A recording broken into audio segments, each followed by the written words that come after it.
Hello everybody, my name is Hero of Warfare and welcome back to another one of my guides on siege defenses. So we'll start off by looking at some of the things you can do to manipulate your garrisons and other tips and tricks outside of the battle. So first off, we can just look quickly at the garrison building. Obviously you want to build this to get a better garrison, and in the capital you will also get some stronger towers. Plus you get some extra leadership and you take less attrition. But there's also another thing with infrastructure buildings that you can do to help out. This building chain right here, Trophy Hall, that reduces enemy leadership by up to -6 in local enemy armies, so that will actually help quite a bit. And also this building right here, it's in both the main settlement or capital rather, and the lesser ones, smaller ones. So you can actually attrition enemy armies in the local area. So it's not a province, you have to build this in every single settlement if you want to make sure that enemy armies will be attritioned. And of course this is the same building which reduces leadership. And as you can see, the garrison buildings, so I'm not going to go through every single unit, but basically you get mostly Chaos Warriors of Khorne, some few bloodletters of Khorne, some Chaos Warhounds, some Chaos Furies, and with the main settlement building you also get some Chaos Warriors, some bloodletters, Blood Reaper, the hero, Chaos Warhounds and Chaos Furies. So that's basically your garrison, nothing fancy about it. But there is another thing you can do with the main or the capital, with like the main settlement building here. So if you build the right one, which is the Chaos Dreadhold, you will get more Chaos Warriors. But if you go with the portal, Dimensional Cascade, which this one is called, you get more bloodletters. So that is the trade-off in the garrison. And now I'm going to show you some replays. Or actually before that, I'm going to show you one thing that makes Khorne actually really strong once you get to this research right here. So it's kind of late game because you have to research 3 traits or whatever you want to call it, researches, before you can go over to the next one. So it's like 3 here, and so on. But once you get this, Staunch Defender, defensive supplies plus 2000 faction wide, you can start with additional 4 towers, so that's pretty damn good. So I'm gonna show you one siege defense from a little bit early game and some later games, so hold on to your horses. Alright, welcome back. So this enemy army right here, this is around turn 30 or 40, something like that. So it's nothing amazing, but the Lord is actually on a Manticore on level 15, as you can see, so he's pretty strong. And he's got a bunch of Chaos Marauders with great weapons, plus a bunch of Chaos Warhounds with poison and some Marauder Horsemen, or Horse Masters. So he actually has the speed on his side, so I can't outmaneuver him. So my plan in this battle was to just stick to one point and try to hold that, because I won't be able to hold all the other points. And I just built a tower here and a tower here, trying to hold the choke points, because the choke points in this map is pretty good. And one thing that Khorne really has going for him is all the summons you get. You get more summons of the bloodletters once you go through the technology tree. So you can actually have up to, I think, 6 or 7, can't really remember right now. I think in this battle I have 5. So of course you get 2 from the skulls for the Skulls Throne ability, and then you get more once you research certain abilities, or I mean technologies. Pardon. So you really want to just use these summons either to just hold the line, like in this instance. I use them to keep these guys away while I take out the Lord. And of course the towers just keep shooting. Khorne towers are actually one of the better ones, because every single tier are really good. Tier 1 is really good for, the amount of supplies you have to spend. You shoot 5 cannonballs basically, which is pretty good against blobs of infantry like this. The tier 2 one is basically exactly the same except for more armor piercing, so if you're going up against someone that's really heavily armored, then I would go for the tier 2. Otherwise, if they have like 60 armor or less, or even if they are like Chaos Warriors with 100 armor, it can work with tier 1 because it will take them so long to get to your men. In some cases, you can have to make a judgment call right there. But I will recommend going for the tier 3 and tier 4 if you're holding one position like this. So I can just fast forward a little bit. As you can see, they are taking all the control points or the supply locations. And one thing to notice here, one thing that's kind of important is how you use your Chaos Warhounds and your Chaos Furies. You don't want to just waste them. It's actually really important. The Chaos Warhounds, either use them to recapture supply points later on in the match, or you want to keep enemies away, like make them chase you. In this particular battle, there's no point because they have Chaos Warhounds themselves with poison, which will just slaughter these guys, so that will just be a waste. Also, they have Force Masters, so that would just be a waste. But as you can see with the Chaos Furies, I kept them behind these Chaos Marauders and sent them in when their leadership was starting to get really low. So they kind of worked like cavalry, you know, to charge in the back to break them. And at this point I use my Warhounds and the Furies to just make them either shatter or completely kill them. So with that done, you know, this frees up all my units over here. I also have built a barricade blocker over here, so they can't get through there. This is actually the 500 cost one. So now I only have to worry about this like choke point right here. So I can fast forward a little bit again, and as you can see, now they'll start to send in their Chaos Warhounds. Pretty foolishly, but you know, they have to utilize everything they have. So at this point I just use a few of my warriors at a time because they are so heavily armored with shields and a lot of melee defense, so they will hold for a long time while my towers do the work. But in this particular battle, it's actually something really nice that comes in a little while. So I'm just gonna let that be a surprise. Just using more summons to you know, kill them, flank them, get more kills for the Bloody God. Meanwhile, I send my Chaos Warhounds to recapture points, and in the not too distant future you're gonna see something beautiful. I'm gonna actually do this. No, okay, I think it's better this way. You see this big blob here? Oh, it would be really nice if I had some magic, right? Like Purple Sun of Cerus or a bombardment spell. Oh, wait, what is this? Boom! That's the Sword of Cain or whatever it's called, the army ability. So that's actually how I won that fight. It was pretty early on, I can't remember exactly which turn. And this is a bit later on. I think this is where the third portals start opening, so around turn 90 or something like that. In this battle right here, I have the extra 2000 supplies. So now the strategy is a little bit different. Because the towers are so good against the infantry, I want to just build towers everywhere and try to spread out as much as possible. And since my garrison is quite small and they have armor piercing plus, you know, a lot of speed, I have to try and keep them occupied as long as possible. So this is actually a pretty strong army with more units, so that I'm able to win this is actually pretty nice.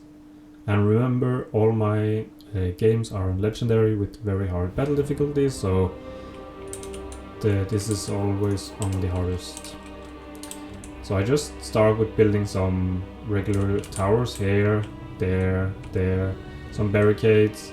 I do try to position some guys over here and just one unit over there. And I built some towers pretty much everywhere again. And I keep my Warhounds in reserve. There I used my first summon, and this was actually really surprising to me because look how fast they're dying. Like they lost the entire unit right away. I did not expect them to die that fast. But I guess like 200 units or 200 entities just smacked them in the face right away. So I had to kind of make my plan or change my plans on the go. So I tried to keep my Chaos Warrior, my Chaos Warhound a little bit like ready to intercept them, but I don't want to make them engage because they will definitely lose in melee against Demonettes of Slanesh. They are just too good. So I keep my Furies around for like an opportune moment. Meanwhile, this tower here, these guys have pretty much mopped up this flank. Over here, my guys, that one unit of Chaos Warriors have of course been killed and routed. But they've held for a long time, and this has held for a pretty long time. So this is like 1, 2, 3, 4, 5, 6, 7, 8, 9, 10. This is 10 units that's been occupied for over 2 minutes. That's a pretty good deal. So yeah, I lose the supply point, but that doesn't really matter. I demolished this barricade just to get some supplies back. And I have built towers, or I'm building towers pretty much everywhere, just to try to spread them out, utilize the towers for their like full potential. Because they shoot 5 shots, so it's like a shotgun basically, or a cannonball, I don't know what you want to call it. So it's really good against infantry blobs, even just tier 1. And at this point I just try to hold them right there, and I try to kill the Lord because she's actually doing a lot of damage with that whip spell. And I do manage to kill her with the bloodletters. They are really good here. And I actually managed to keep them here for a long time, which is pretty impressive. But like I don't have a lot of good units left. It's pretty much just this and Chaos Warhounds and some Furies and a hero. So I just had to keep them here for as long as possible, and if I sent all of these guys in, they probably would have died and I would have lost due to arm loss penalty. So with Khorne you kind of just want to keep the fight going for as long as possible. Utilize all your summons and your towers, and of course your Chaos Warriors. They will hold the line for a long time. And one last replay. This one is actually pretty impressive. As you can see, they have been attritioning me, sieging me for a couple of turns. Don't remember why these guys are not attritioned. Whatever. So as you can see, this is Ungrim with some Slayers. Like, this is a proper good army. 5 artillery pieces. The Iron Drakes, the Iron Drakes, they are such a dangerous unit to my army. They are not really bothered by the Warhounds or the Furies, so suiciding them in won't do anything. And if they get to free fire, they will just melt my entire army if they get a chance. So I actually had to think a lot when I was playing this in real time. And fortunately for me, this is a pretty big map, as you can see when we load in. And I did have the 2000 supplies, I believe. So as you can see, they have spread out to 4 different directions. So I see, okay, this one is pretty vulnerable, so I send in most of my guys, all my fast guys. My Chaos Warriors are up on the hill there. So I send in my Furies, my bloodletters, my hero, even the Warhounds, everything to take care of one of the Iron Drakes, one of the Organ Guns, some Quarrelers, and Dwarf Warriors and some Giant Slayers. Meanwhile, they are taking out my towers over here. And yes, so you can see I built towers pretty much everywhere with all the extra supplies. So since this is on Legendary, I couldn't really see what was going on over here, because you only have vision or line of sight close to your units. So I could only see them like advancing, but I couldn't really see what was going on. But over here, I managed to kill all of these units pretty well. My Warhounds managed to survive, my Furies, or at least one of them I think survived. So let's fast forward a little bit. So this was a great success. Great success, yes. Taking out one of the artillery, one of the Iron Drakes, one of the Giant Slayers. That's 3 of the main threats gone. So now I have to think, okay, how am I going to get rid of the rest of the artillery? Fortunately for me, they send their infantry like right ahead. I tried to build up some barricades to slow them down, and over here I built one of the one that slows you down. I was a little bit torn between building the one that actually blocks off or not, because I wanted them to come this way. So I didn't want them to come over here, because if they go this long way right here, it's easier for me to like not get shot by the Iron Drakes, because they have to get a clear line of sight, and also it gives me more time for my towers to shoot. So I actually use my Furies to take down one of their flame cannons, or the only flame cannon, and I'm now trying to single out the rest of their artillery. But they are a little bit smart, they are laying a bit of an ambush, and they are seeing my Warhounds trying to get around to them. But I use another one of my summons to take care of the organ guns, and I just used the Warhounds to play catch with some of these Giant Slayers and stuff. So they are actually great distractions, but you have to micro, you have to not forget about them. And here you see them coming up this hill right here with one of the Iron Drakes. So this is what I was dreading. I see them coming up, and they won't shoot like through their own units, but they still get some line of sight to the edges, and even just that does a lot of damage. So I have to think really fast, but my Chaos Furies, they were occupied with the artillery right there. So I summoned the bloodletter, fortunately. I think the cooldown was like coming up. And that was the saving grace. So at this point, I'm able to hold over here for a long time actually, with just bloodletters and 1 Chaos Warriors. And then I see, okay, I have to send all my guys to hold up there, and then all my all my infantry over here, trying to take down the big boss, Ungrim Iron Fist.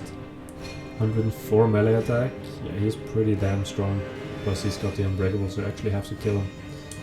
But fortunately for me, their army breaks thanks to the army loss penalty. So all I really have to do is just kill Ungrim and the Slayers. And at this point, that wasn't too difficult.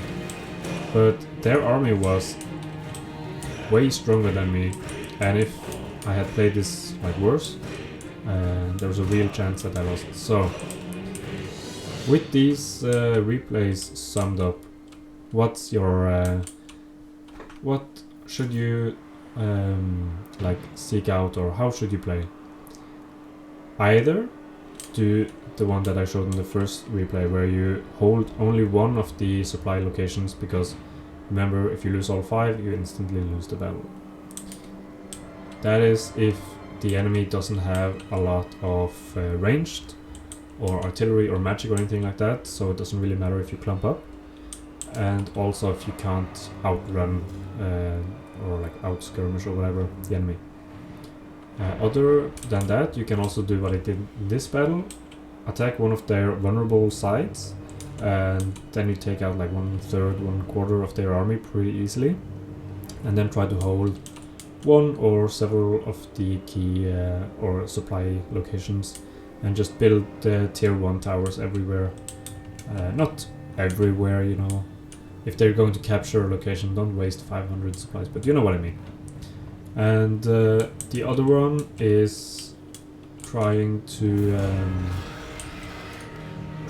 like outrun and capture back all of the supply locations,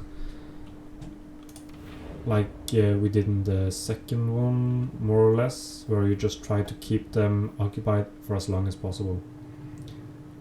So Khorne is actually one of the strongest sieges or siege defenders, because you get so many summons of the bloodletters, and they can take out a lord if it's like one of these heralds, for example, not a overlord or someone on a warbearer, but one of these pretty undefended lords.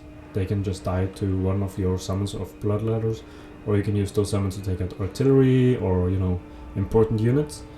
And the towers are really good. Tier 1 really good, tier 3 and tier 4 also very good.